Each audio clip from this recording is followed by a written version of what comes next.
सूरह रहमान में अल्लाह ताला ने ये सवाल 31 टाइम्स पूछा है कि तुम अपने रब की कौन कौन सी नेमत को झुटलाओगे। यानी अल्लाह ताला ने हमें पैदा किया है, फिर इस दुनिया को हमारे लिए बनाया है, जैसे सूरज, चांद, बादल, बारिश, हवा, जानवर, प्लांट्स, दरिया, समंदर। इतनी ज्यादा नेमतों के बाद कैसे एक सेंसिबल इंसान अल्लाह का नाशुक्र हो सकता है। कुरान का पहला चैप्टर अल्हम्दुलिल्लाह से स्टार्ट होता है, जिसका मतलब है तमाम तारीफें अल्लाह ताला के लिए हैं। हम हर रोज अल्हम्दुलिल्लाह लफ्ज को इस्तेमाल करते हैं शुक्र अदा करने के लिए। जैसे हमसे कोई पूछता है कि आप कैसे हैं, तो हम जवाब देते हैं अल्हम्दुलिल्लाह। एंड सिमिलरली इस्लाम भी हमें दिन भर शुक्रगुजार रहना सिखाता है। और हजरत इब्राहीम अलैहिस्सलाम ने अल्लाह ताला की नेमतों को बहुत खूबसूरत तरीके से बयान फरमाया है, जिसको सूरह अल-शूरा की आयत नंबर 78 से 75 में बयान किया गया है। तर्जुमा: जिसने मुझे पैदा किया है और वही मुझे रास्ता दिखाता है, और वो जो मुझे खिलाता है और पिलाता है, और जब मैं बीमार हो जाता हूँ तो वही मुझे शिफा देता है, और वही है जो मुझे मौत देगा और फिर मुझे दोबारा जिंदा करेगा, और वही है जिससे मैं उम्मीद रखता हूँ कि क़यामत के दिन मेरे गुनाह बख्शेगा।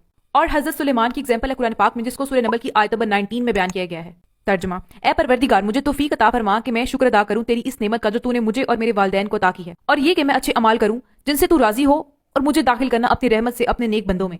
और सूरह निसा की आयत नंबर 147 में अल्लाह ताला ने हमसे एक सवाल पूछा है। तर्जुमा: अल्लाह तुम्हें सजा देकर क्या करेगा अगर तुम शुक्रगुजारी करते रहोगे और बाईमान रहोगे। अल्लाह बहुत कदर करने वाला और पूरा इल्म रखने वाला है। और इस आयत में भी अल्लाह ताला ने ईमान लाने से पहले शुक्र करने का जिक्र किया है। और इसी तरह कुरान का चैप्टर नंबर 1 हमें शुक्रगुजारी करना सिखाता है, और चैप्टर नंबर 2 जो कि कुरान पाक का सबसे लंबा चैप्टर है, हमें अल्लाह ताला पर यकीन करना सिखाता है। And according to psychology, if you are grateful to others, you will be liked and appreciated. And if you're a person जिसमें gratitude और thankfulness नहीं है, तो आपको कोई पसंद नहीं करेगा। और सूरह इब्राहीम की आयत नंबर 7 में अल्लाह फरमाते हैं, तर्जुमा: और जब तुम्हारे परवरदिगार ने तुमको आगाह किया कि अगर तुम शुक्र करोगे तो मैं तुम्हें ज्यादा दूंगा, और अगर नाशुक्री करोगे तो याद रखो मेरा अजाब भी सख्त है।